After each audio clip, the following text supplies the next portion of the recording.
So, hello, everyone. How are you? I am Violet Lee, your Tai Chi examiner. Today, I am extremely honored to have Dr.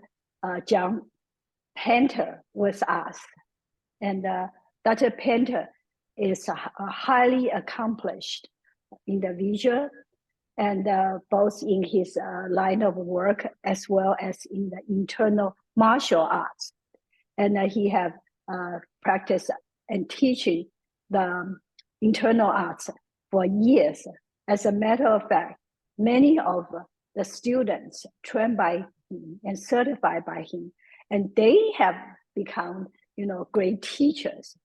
So it's a great accomplishment that a painter has, and to promote the internal art. And when I say internal art, means internal martial art.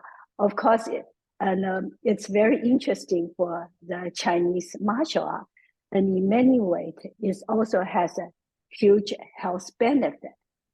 So without further ado, and let me just say hi, Dr. Painter, into the audience. Okay, and the reason, I invite Dr. Painter here, and today, yes, I can just start a series of an interview with him because he has incredible experience and working with different kind of people, including the law enforcement, and his art of doing the Bagua is amazing. And if you have ever attended his workshop and you know the level and the knowledge he was parting with, and it's just amazing. And but today we're here not talking about his Bagua the Li family, how should I say, Bagua and which he is the inheritor of it. And today, and he's here because recently he completed a great job, a huge work, and to honor and Master Zhou Zhonghua. And so Dr. Painter, and thank you very much for coming. I know you've been very busy. Yes, you retire, but you retire from regular work, but you will never retire from teaching and promoting the internal art, as I know. And I know you are building an incredible library, a video library, to teach people about the Li family, Bagua, right? And so and with some family obligations, you're quite busy today, and you agreed to come and talk to us about this a new project, and you just finished. So for many people who practice Tai Chi Chuan or internal martial art, all know you very well, not just in the US, but globally. However, and we do have an audience and the readers who are new to the art. So would you mind and just introduce yourself first, so they can and know more about you? Thank you. Well, I don't know how if I can top that introduction. I don't think my hat is going to fit the rest of the day. You are too modest. You are too modest. And no. It's a great honor to be with you because you're one of the best Shin style Tai Chi people I've ever seen. And I've enjoyed being with you many times at the tournaments and also at the workshops and so on. And I love this program that you have where you help other people. The projects that I'm involved with, the first one you mentioned is about a 3-year project that I'm just trying to finish up, which is the Li Family Internal Arts University online. And that is going to feature all of their family style of Tai Chi Chuan, Bagua Zhang, Xing Yi Chuan, Oh my God. and also Taoist meditation, philosophy of the I Ching, and acupuncture massage, plus an entire huge section on their concepts of Qigong. I So it's am a so massive sorry. project. I am so sorry. I thought that their main focus is only about Bagua-zhang. Sorry No, about that's that. okay. That's okay. Not a problem. Because we haven't really announced all that to the public yet. It's a first on your show. Oh So wow! And I yeah, think we definitely will have you back when you have time, and we talk about each of these how should I say art form, and it's a specialty versus the other kind. That's great. And so now we're going to talk about the project. Zhou Zhenghua. Another, yeah, the Yes, Zhou Zhou Zhonghua. Zhenghua, my great late friend, Zhou Zhenghua. Yes. We just finished this project, which took almost 6 months to complete, um, where we created a very, very big website called Zhou Zhenghua Tai Chi Legacy. And this was done for many reasons. The first reason was that because Master Zhou Zhenghua, who was a friend of mine, he was not my teacher, he was a friend, we shared a lot of fun together, and we shared a lot of study together with the I Ching, and many other things. He invited me years ago, um, back I think it's 78 or 87, I don't remember which, I'm not good with dates, to come to the Taiji farm and teach the Li family's Bagua And I was just amazed at what was going on there at the Taiji Jansang Feng Festival.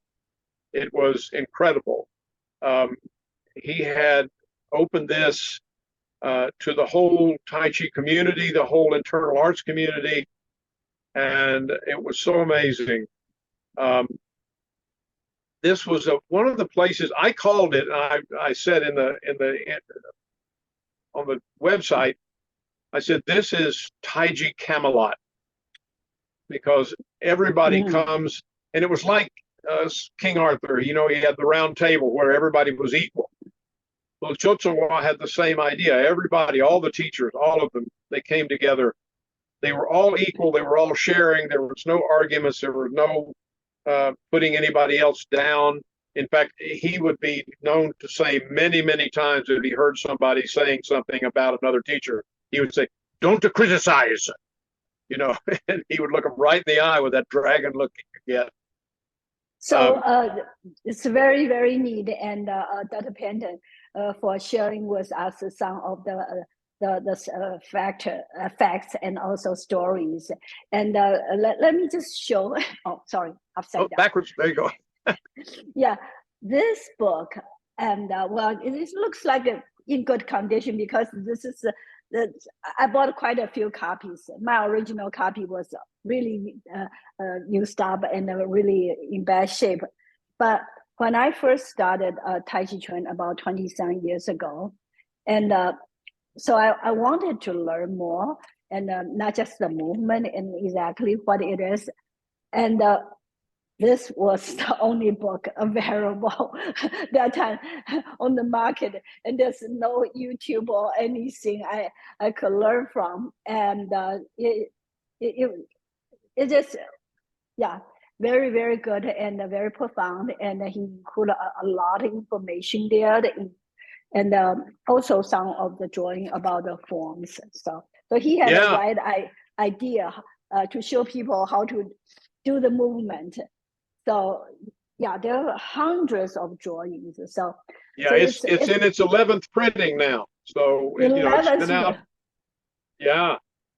So a lot of people consider it the Bible of Tai Chi Chuan. I mean, you know, because of what he did to put it all together, all the different styles. Who was he? Who was he? How did he get into Tai Chi? Can you? Well, he was originally a mathematician. Oh, mathematician. Yeah. He actually wrote. He was very famous in China because he actually wrote almost all of the math books that are still in use today in China. So whenever he would go to China, people would recognize, oh, that's Master Joe. He's a math teacher, math teacher. But he was also fairly ill. He had stomach problems and I some was other told that things. he taught in the U.S. as well. Is that right? Yes, In the university here in the U.S. Was that Rocket University or which one? I don't he was remember teaching that. in, I think it was Rutgers University in New Yeah, York, Rocket. and Yeah. Uh-huh. um, he was told he might not live very long because of the pains and all the other things, these illnesses he was having. So he took up Taiji Chuan, and in a few years was better, and then got better and better and better. He decided to devote his life to sharing what he learned and teaching Taiji Chuan and helping to spread it to everybody else. At first, he had a bunch of students at Rutgers, and then I believe they canceled the class. And so he had a good deal of income from a family business, a silk business in China. So he bought 100 and something acres. I don't remember exactly how many, 125, 150 acres of land in Wantage, New Jersey area, New York state area, um, and created what was called the Taiji Farm. So, And what you're saying is he did not practice Tai Chi Chuan like some other master, and that they started when they were very young. And if I heard you correctly, you're saying he was a professor of math because of poor health, and he yeah, decided to study Tai Chi Chuan. And where did he learn it from? I heard he went to China and studied with, many of the Chen style grandmaster in China. Was that the case? yeah, he went, it took many trips to China. In fact, on the website, if you get a chance to go there, there's a section that I put, which is an hour-long video called Master Joe and Me. Um, and that one tells a lot of the stories about him going to China and being sick and all sorts of other things. He was really amazing because, excuse me a second, he he actually stopped reading books about Taiji Chuan and so on. He went and found a lot of different masters in China. And one of the stories they tell about him, or he tells about himself, or did, was that he kept wondering how all these men were so old. He would find that there'd be 98, 100 years old, but they'd be drinking alcohol, they'd be smoking cigarettes. He said, and he's like, how are they living so long? What is happening here? And he said one day he was, Wutan, I think was the master's name. He's in his book, the picture of him in his book. He took a picture standing beside this Master Wu, and said he was like this. Master Joe was like this, and Master Tan was like this. And Master Joe said, I figure it out. It's the posture and the taiji. He said, so from that point on, always Bai Hui, heaven, Hui Yin, earth. And he stretched his spine. He was always stretching his spine. And I would say, well, how do you do that all the time? He said, I must keep in mind all time, all time. I said, well, what about when you sleep? He said, oh, I sleep like this. And then I sleep. And then I remember. Stretch spine again. Yeah. So he was always doing that. And I have to say, I knew him for almost 25 years. And near his 80th birthday, just before he was killed in a car accident, Yeah, he actually looked younger every year. I'm not exaggerating. He actually looked, his skin was clear. After the accident, I was told that the doctors in the hospital said, how old is this gentleman here? And the guy said, he's got to be about 40, 45 years old. And they were amazed when they opened his wallet up and saw that he had a driver's license that said he was 82 years old. Yeah, I heard it was a drunk driver, or a young person, drunk driver killed him. Yeah, well, he had gone to buy chicken at the grocery store down the street from the farm for his class. He had been teaching a meditation class. And the sun was just coming over a big hill, and he pulled out of the parking lot, and the sun was blinding in that direction, and this car came over the hill in the sun, and so he didn't see it, and it broadsided him like that, and instantly, he passed away. So very, very sad. Yeah, what a tragedy. Mhm.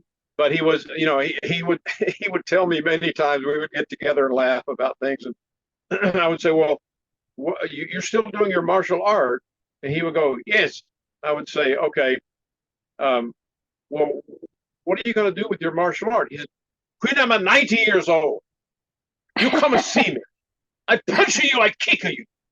You believe a Tai Chi Chuan is a very good martial art. I have to do his funny voice like that. I'm Yes, sorry yes. if it offends anybody, but I like your Chinese accent. It's very keeps good. him alive in my brain. When Yeah, I hear him say good. that. Yeah. So yeah, he was. Go ahead. Go ahead. No. Yeah, he was just a phenomenal guy that began eventually learning when we would go to the farm. He began eventually learning things. I was like, who are you studying with now, Master Joe? He would say, oh, the chickena. I watched the chickena. The chicken? Yeah, the chickena. So okay. What is that? That's my teacher. Next year I'd go, who's your teacher this year? Oh, he's the cat. You watch the cat. The cat, he see the bird. He go like this. He waited very still. Then, he jumped. He said, he's a fudging. The cat has a fudging. You know what? Actually, it's very, very true. And many of the Chinese martial art is all imitating the animal. And then what you're just talking about, the cat and just jump up or prance. And yes, they are building up their energy and also being quiet. Yes. And then so they are able to do that fajing, quick release the energy. That's good. And then sometimes he would say, oh, I said, well, who's the teacher now? Is it the guinea hen? Who is it? He said, oh, no, he's the tree. I watch the tree. The wind to blow the tree back and forth, the tree not to break. It dissipates the energy, like that. So he was watching nature all the time and envisioning nature, and then trying to replicate that in his movements and so on. So are these stories on the website? So are these stories on the website? Oh yeah, also? Yeah. These stories are all on the new website. Yeah. Oh, there's a lot of them. Yeah, it's very, very interesting, and I think it's not just say stories. It has very, very profound meaning and behind it, and both philosophy and also Tai Chi Chuan principles in there. Yeah. So you mentioned about a Tai Chi farm, and my understanding, and you mentioned about the Tsung Festival. So that's an annual event, right? And you say you were there, you were invited to teach, and there are other masters and. Oh my goodness, yes. I mean, the list of people that were there at the time was a who's who of the Chinese internal martial arts, and they weren't just from the United States. They were from China. They were from South America. They were from Australia. They came from all over. I mean, B.P. Chan, William C.C. Chen, all of these different Yang Jring Ming, Liang Xiaoyu, Master Liang always had pepper eating contests. Yeah. Oh. and all sorts of both known and unknown teachers. Master Tao, also, who was, I think, the Tai Chi ambassador for Taiwan. I've got a list over here of these people. So how did he invite each individual, or people heard about him and they went there? Both. He invited many people. He would have special guests every now and then, especially from China. He would bring people in, and they would be special guests. And then they would all be asked to teach a workshop with everybody else. Dr. Daniel Lee, who was one of Bruce Lee's first students and a great friend of mine. I miss him so much. And all of these teachers, which you would think have these massive egos at the farm, that wasn't allowed. I mean, everybody sat around eating watermelon together and talking, and it was students and teachers and everybody just all together working in harmony. That was what was so beautiful. There would be 15, 20 workshops going on at one time, on the property during that thing.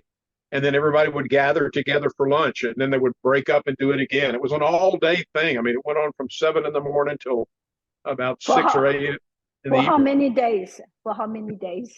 It would usually be Friday, would start off Saturday, and Sunday would wind up around noon or so. There is a really nice video on the website that E.O. Omwake made, and also one from Bob Klein that shows the whole event going on, and you can see all the different people and all the different teachers. So that's great. I know some people were telling me they camp out in the Tai Chi farm and just sleeping in the tents during yes. Uh-huh. There was a big open field, and the people that like to camp out, because they didn't have a lot of money or anything at the time, would come pitch tents and sleep in the tents, and then everybody would get up in the morning and meditate or stand or do whatever they were going to do. There were instructors' cabins. There were cabins actually down named for the eight Gua. There were cabins down in the woods, different little small cabins, and some of the teachers stayed in those, and a lot of them stayed in a hotel in town. And they all stayed in different places. Dr. Yang and I used to sleep sometimes in Master Joe's training hall near his house. And that's the story you want to look up on the website. Look up the story of Master Joe and Dr. Yang and Dr. Painter and the chicken. The famous story about the chicken. Did you guys eat the chicken, or you guys were studying from the chicken? No, we weren't studying from the chicken. I'll tell you the story if you want to hear it real quickly. Yes, please. Dr. Yang was on one bed, pallet, and I was on the other, and it was early. The sun hadn't come up yet. And there was it actually was a rooster, and the rooster was going, I mean, and I look over, and Dr. Yang's eyes open up, and he looks over at me.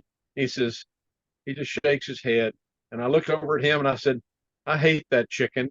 And Dr. Yang said, oh, well, maybe he'll go to sleep. So we closed our eyes. 2 minutes later,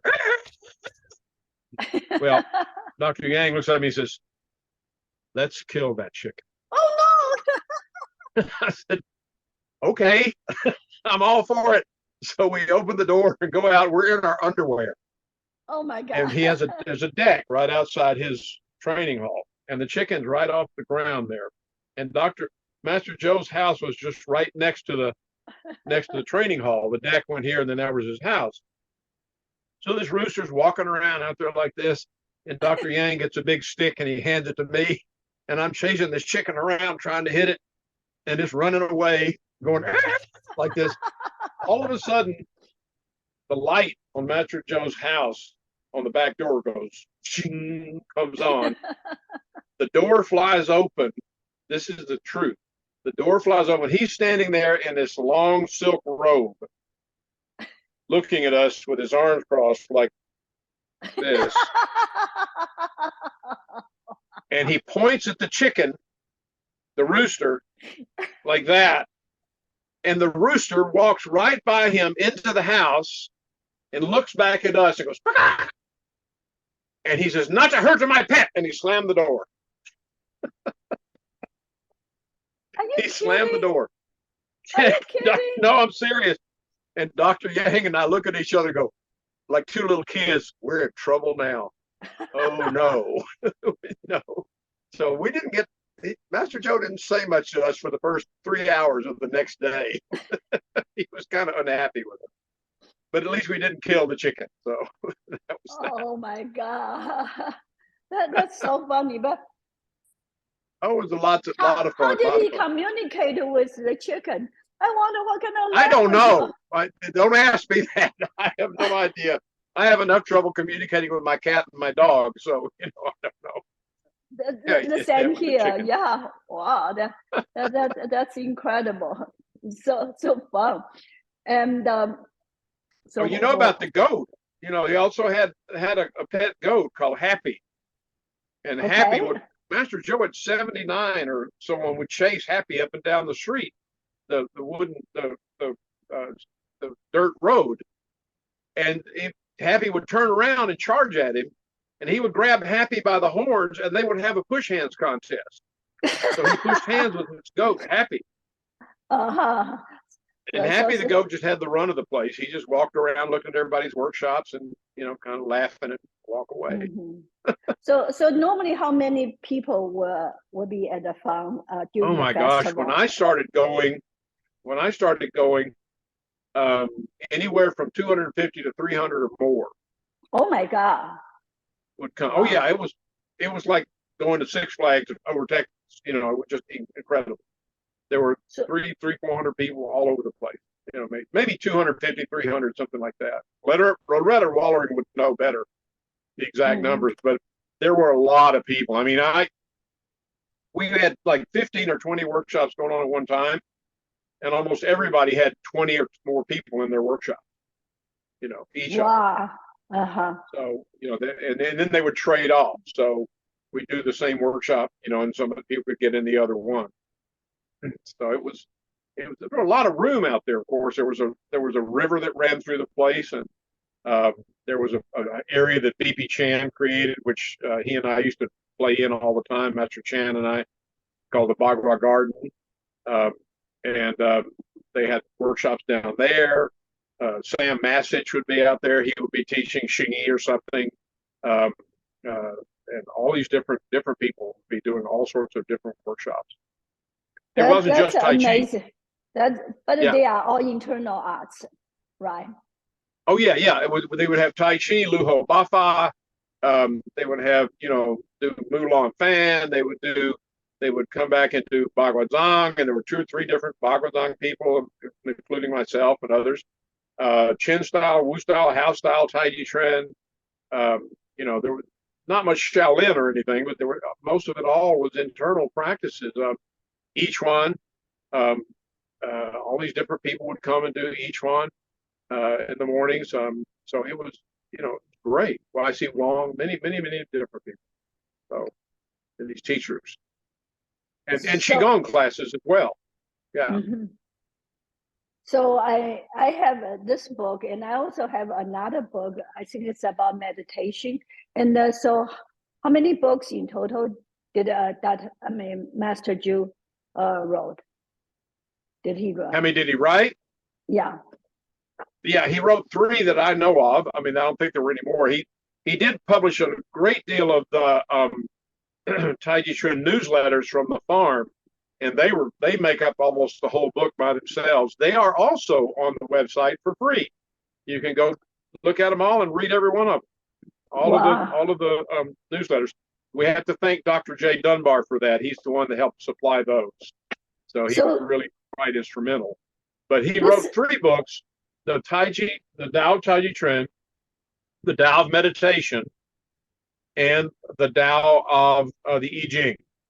The Tao of the I Ching is beautiful because it's also very involved with his mathematics. So it's got a lot of interesting information in there. That's where actually how we met at A Taste of China with Pat Rice. I met him there, and I had been studying the I Ching for 20 years and had written and come up with a whole bunch of correspondences to the Gua of the I Ching, the symbols. Uh-huh. And I had them on a stack of, this was back when you had tractor paper that came out of the computers. You remember where the paper was all connected? Well, I had a stack that thick.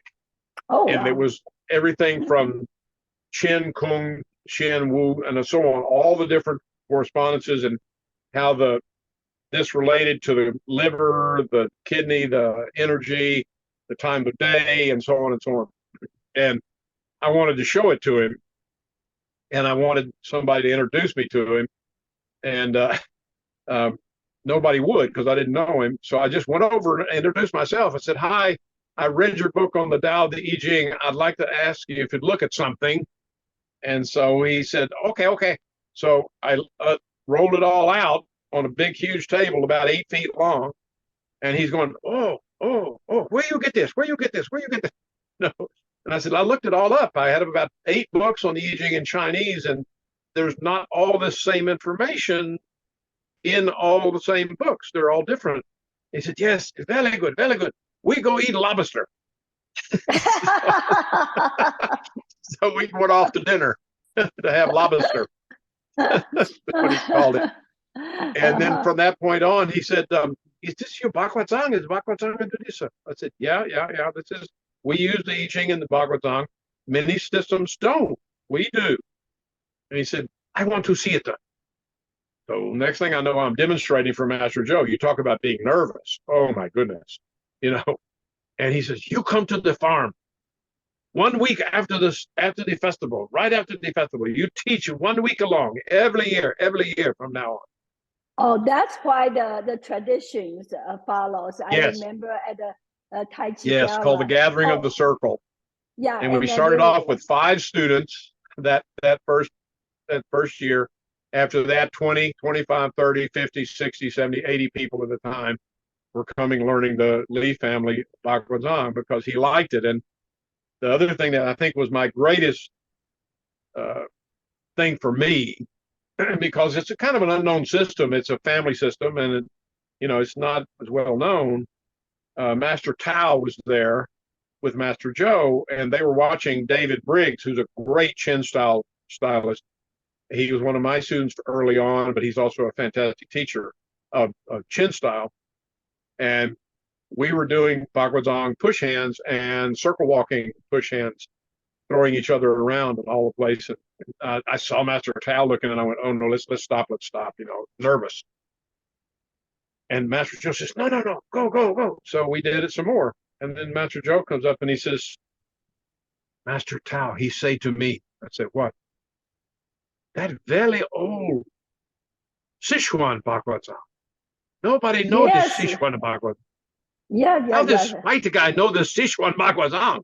Yeah, Sichuan means a province in China, and some people probably know Sichuan cuisine, and then right. Sichuan is a province in China. Yes, it has how should I say, many different type of martial arts, very famous, like Ermei system or whatever. Yes, it's Ermei. Yeah, it's Ermei Baguazhang, and Master Liang Shaoyu does it also. So that's wonderful. Yes. So that made me feel very good because I got recognized by a real Chinese master. I mean, come on, that was nice. Very, very nice. Well, it's always nice to know. You're studying a good lineage, and has some value. It's not like say, hey, just Violet Lee created something today, yeah, and Violet Lee had no knowledge about Tai Chi or Qigong, right?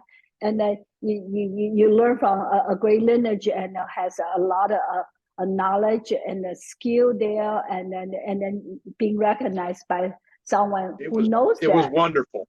Yeah, and I started when I was 15 years old. So, and I'm 2 years away from 80 right now. So it's kept me alive and kept me healthy. I'm trying to keep up with what Master Joe wanted to do. I'm waiting to say, Violet Lee, when I'm at 90, I come, I see you, I punch you, I kick you. We have a big time. Yeah, well, nobody can believe you're at this age. You're doing great, and I guess internal martial art. After all the injuries that happened to me in my bodyguard career and everything else, I'm still moving around okay. So doing all right. That's wonderful. And what would you say the influence Master Joe have, in the global Tai Chi community? Of course, I myself, like I said, I learned things from him, and then but overall, especially through the Tai Chi Fund, the festival. What's your view on that? What do I feel? What? His influence on the global. His influence. Yes. Well, this is something a lot of people in the internal arts and all martial arts, especially on social media, don't understand. Every 5 years, Here's a whole new crop of people who never heard of anybody coming up. Mm-hmm. And his influence at the time was amazing. I mean, he had great influence in China. He had great influence everywhere. There are videos we've got on the website where he's in China performing at the Qin village and getting great applause and approval from what he was doing. So he influenced many of the people in China. He influenced many of the people here.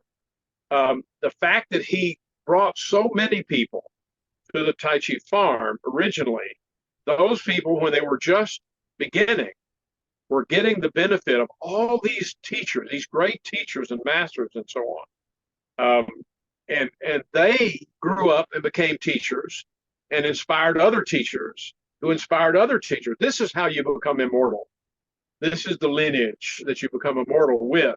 You have to create somebody else, and that, I think, is one of his biggest contributions, besides the 3 books, was that. My teacher, when he was leaving us, he said, now that you are Shifu, you must create 3 more. And they, in turn, must create 3 more. So that way you live forever. Your art lives forever. And the benefits are forever. That makes sense. That makes sense. Yeah. And I think that was his major influence, on that. And the people that remember him. Of course, a lot of us are dying out. We're getting older as well, and we're hoping the new generation. This is why I worked so hard to produce this website with Eric Reynolds. But you already have many.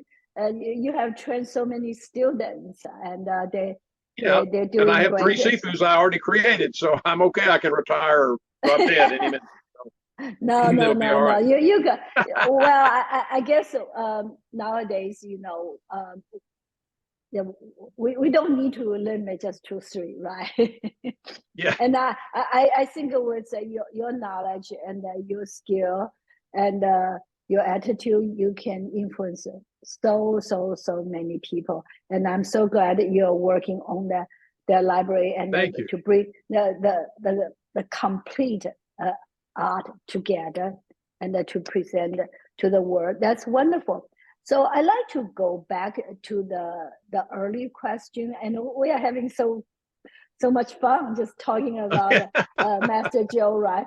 And you were saying the reason you spent so much effort and to build a website, and first because you and Master Joe were friends, and then I just cannot, how should I say, I cannot respect you more. Anyway, because somebody treated friendship so dearly and willing to spend the effort. And so what's your second reason to build a website? What kind of research did we do for the website? Yeah. No. I mean, no, the reason. First, you say the reason you build a website because you and Master Zhou were friends. So I guess you want to honor your friend, right? And then so yes. Oh yeah, the reason, yes. What's your second reason? The second reason, besides honoring him, was to expose a new generation of students and interested people in what Taiji Chuan was like in the heyday of it when it came to the United States, and to let them see these wonderful people all, because we have videos of every teacher practically working together and teaching classes, and let them see what that looked like. There are many demonstrations of Liang Xiaoyu and VP Chan and many others, Daniel Lee. We have videos of each one of those people there doing their style, their form, their methods. We have lessons from Master Joe showing his abdomen in, abdomen out exercise and so on. The goal was to try and let people realize that this is something worth preserving, but it's also something worth learning from and understanding what the realistic concepts were. I don't want to be negative here, but this website doesn't have anybody on it who got a certificate in one weekend and got invited to come teach. Everybody there was pretty much vetted and had to have been a teacher for many years and also be able to let the other teachers look at him and say, oh, he knows what he's doing. You know, um, these people are almost today in the minority because there's more and more of these people out there that just maybe they read Master Joe's book and now they've decided they're a master or a teacher or whatever. That wasn't how it was in the early days. And I think it needs to be known that these arts are not something you pick up in a weekend or even in 6 weeks or 6 months. There are things you have to really study with and spend your life. I spent a lifetime just doing the 3 things Master Lee taught us. And, focusing on just one, but that's what I hope the website will show people. And there's a good lecture in there by my good late, bless his soul, Bruce Lakaruba, who just passed away, where he had a similar place to the Tai Chi farm after the farm was closed. And all these other teachers, David Chandler, all these different people came there, Jay Dunbar, all the people that knew Master Joe very well. And they taught there. And these people need to see all this. I think the new people do. This new crop that comes up every 5 years. I think this is a very, very meaningful. You're so right about it. And of course, you know, Sifu Loretta Warring, and she was hosting the Tai Chi Gala event and trying to carry the tradition of Zhangsanfeng Festival, and you were there, and so I attended that event a few times, and what to me most very incredible, just like you say, and many of the attendees, and most they've been practicing the art for years and decades, and then many of them they are teachers themselves. But they will go to your class, they will go to someone else's class, or can do my class. And I also did, in the other people's classes. And we learn from each other, and that's how we can grow. And then it was done very harmonious way. And I miss the old days. And we all do, and hope it'll come back. No. When I say I miss, it means I did not have the opportunity to go that high, and because I started learning Tai Chi Chuan very late, and but I could how should I say appreciate that even just by going to Tai Chi Gala, and I think that kind of sharing spirit and learning attitude. Those are the best experiences, Violet. Those are the best experiences. I mean, tournaments are fine, but they attract people that just want to win a shiny trophy and put it up somewhere and say, look what I got. These events, Bruce Lakaruba's Master Joe's birthday party and Loretta Wallering with the Tai Chi Gala. I have trouble saying the word gala. With the Tai Chi Gala. It just sounds like everybody in a sequin gown or something. That's what. But I understand why. And I love Loretta, and she did a fantastic job with that Tai Chi Gala, and she was so sweet to carry on the tradition Master Joe started with our gathering of the circle, following her Tai Chi Gala every year. Those places where you can go if you're a student, you can get some great ideas. If you're a new teacher, you can see other people and how they teach and what they do, and you can learn from that. And you're not there, there's no competition. You're there to gain information and to hug each other and have a nice day and and laugh with Stephen Watson and the rest of us. I mean, you can have a really great learning experience in a weekend where you couldn't have that same experience necessarily at a tournament, even though they have workshops. Now, I'm not putting down tournaments. I'm just saying that this is an extended period of time where you have these workshops that go on for an hour, 2 hours, or longer, and then you can sit around and go to lunch with these people and talk to them and ask questions. It's so wonderful. I mean, and that's got to be able to come back. And I know Loretta wants it to, and I hope she will be able to make it work. Yes, I'm hoping also. Yes, it's just a great experience, and sharing the art and find out the similarity and the differences among different systems and the different styles, and that's great. So let's see, yeah. So the website is pretty much done, right? Or do you have any plans to enhance it? Or well, we did excuse me, we did this website for Liz Joe, who is Master Joe's daughter. There was a previous website which had kind of gotten kind of messed up over time, and it was run by Bruce, but then Bruce passed away. So we set this website up, first of all, so that it would be something you could look at and see all the people that used to be there. But then there's a section where people who are followers of Master Joe's principles and concepts and ideas can post their workshops and things they're going to be doing, that sort of thing, festivals and so on and so forth can be posted on that site. And we will be monitoring the website for anybody that didn't put in their information they promised they'd send and maybe didn't get around to it for whatever reason. We'll try to add that into the website. But myself, I wrote the entire website. oh, I got all the pictures. I designed the overall thing myself, and then that was nothing compared to what Eric Reynolds, my partner who is in the university program with me, put it all together. He assembled it and put it all together. And we think it's really nice and quite beautiful. Liz Joe is very, very happy with it. Many other people are. So I'm not involved in the website really anymore. I just did it for that purpose, and she owns it. She's in charge of the Tai Chi Foundation. Liz Joe is.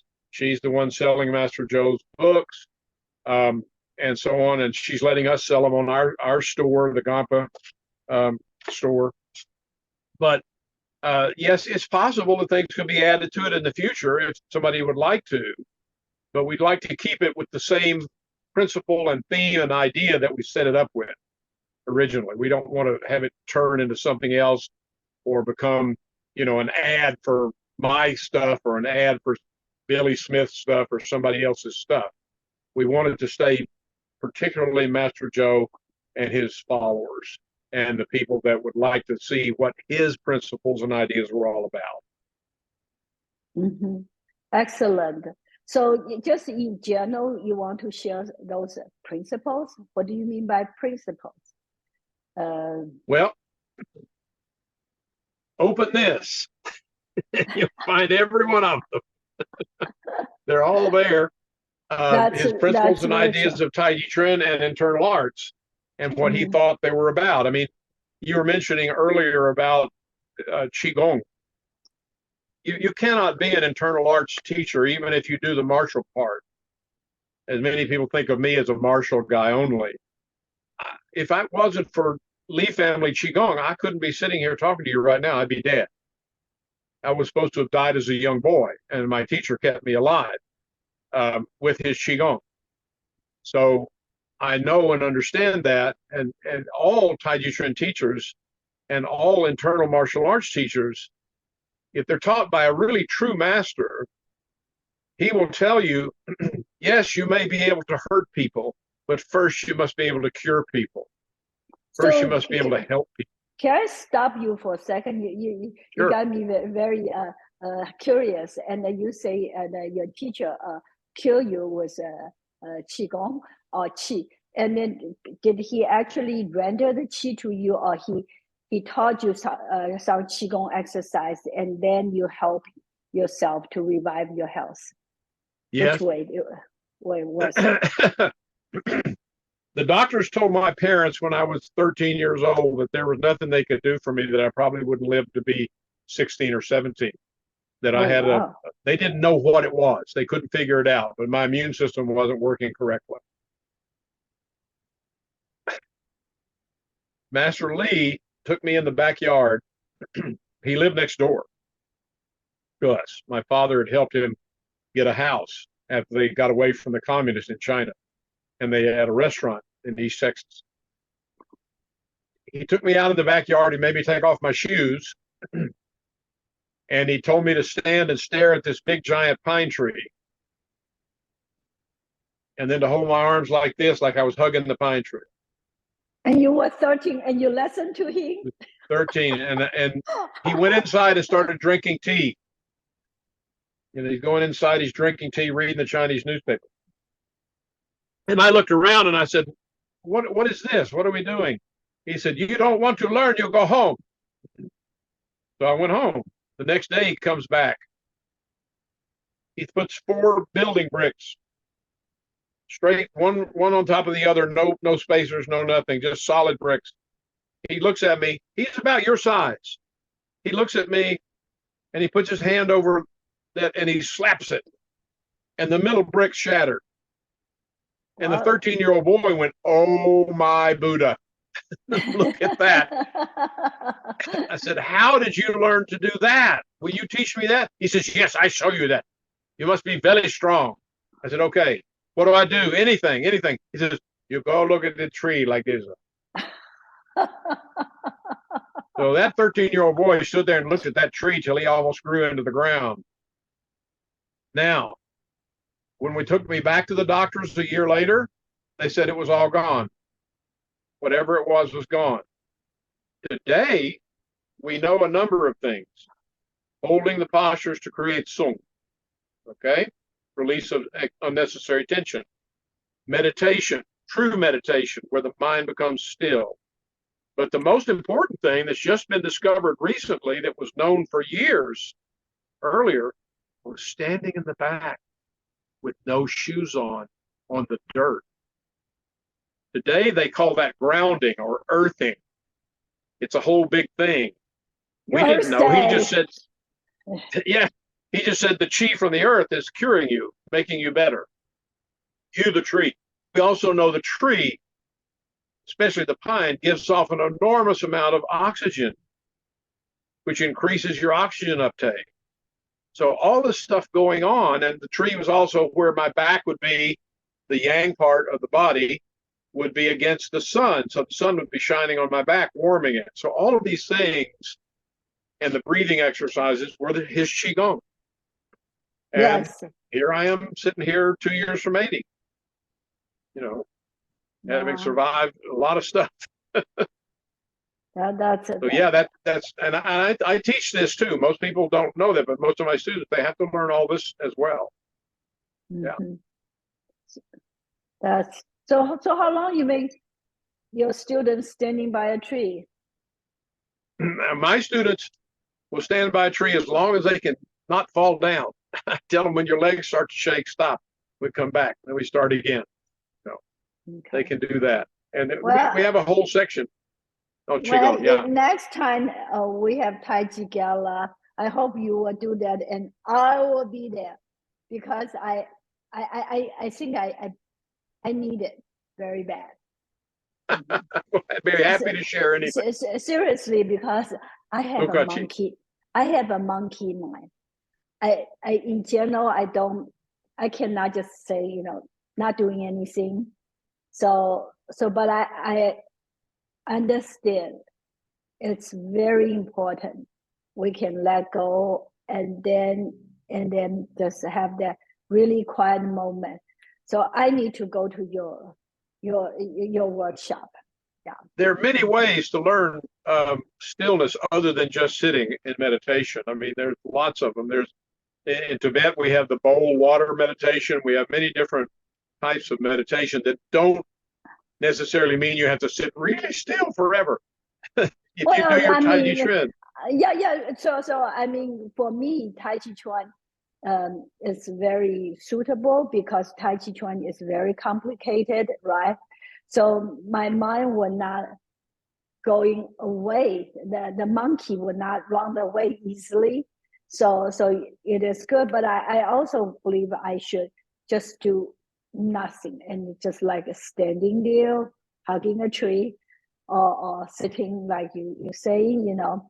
So next time, consider to offer a workshop like that, and I'll be there. Okay, and, we can do that. When I was young, my mind was going everywhere too. Yeah. But I would notice, I'd be standing there, I'm going to confess to you, I'd be standing there like this, and I would go, oh no, okay. Oh, look at that ant. And I would watch the ant go up and down the tree, you know, and that would keep me fascinated. And that in itself became a kind of a meditation, like the Tibetan Dzogchen, where you go out and study the clouds. You lay on the ground and study the clouds, you know. There are many different ways of allowing the mind to let go. Not just sitting and making it blank. I mean, that's almost impossible.